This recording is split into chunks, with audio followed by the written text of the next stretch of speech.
Hello, folks, and welcome to your day weather regional travel impact forecast on this Wednesday, the 14th of January. We are your local and expert source of road weather impact forecasting for commercial vehicle operators and the traveling public in the Rocky Mountains and High Plains. I'm day weather meteorologist Mark Huer.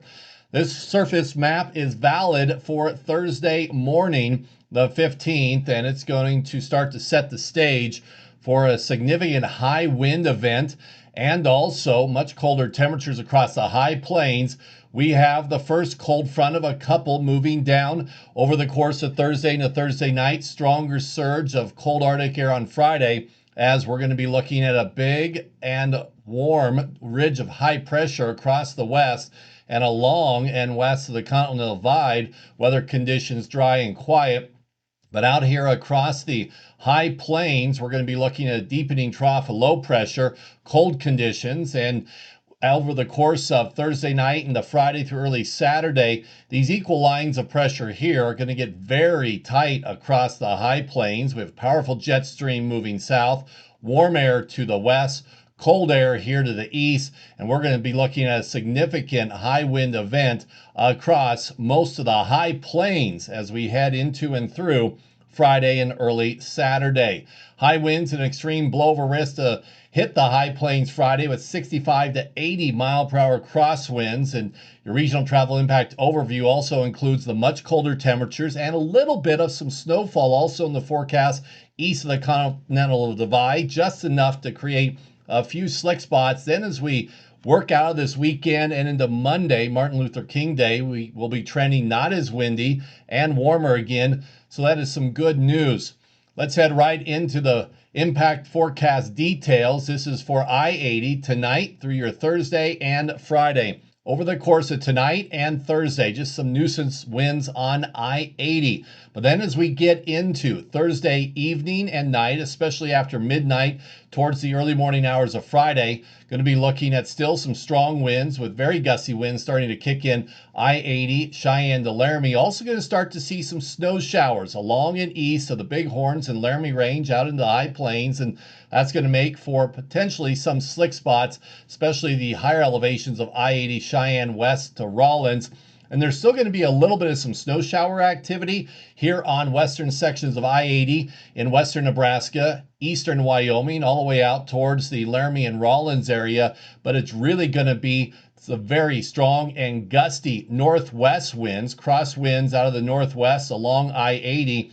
50 to 65 miles an hour all the way out into western Nebraska, and that'll extend eastward of Oglala as well, all the way out towards the Kearney and Grand Island area. Between Cheyenne and Laramie, 55 to 75 mile per hour winds.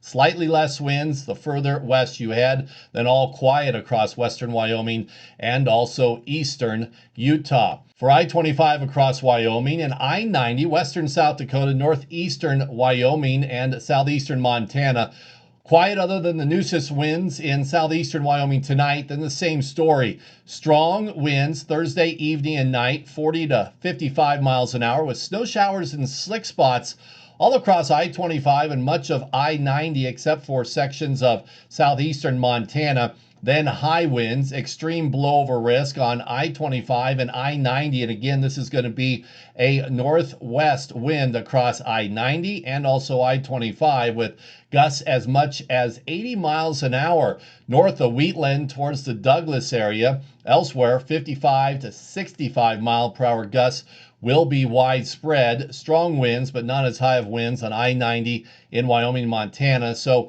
traveling anywhere across the eastern plains of Wyoming, western South Dakota, western Nebraska, northeast Colorado, and western Kansas late Thursday night and especially Friday. If you're in a high-profile vehicle, a camper, a box trailer, you will want to make some other plans as the extreme blowover risk will be significant. Further south for I-25 across Colorado and northern and central New Mexico, then I-70 across Colorado, all quiet tonight on through Thursday, but then the winds kick up northern I-25 from about the Fort Collins to Wellington area towards the Wyoming-Colorado state line with 55 to 70 mile per hour northwest winds likely on Friday. 50 to 60 mile per hour northwest crosswinds across Eastern I-70, especially the further east you get towards the Colorado-Kansas state line in the afternoon hours of Friday, and that'll persist into early Saturday morning. And this will again be a north to northwest crosswind across I-70,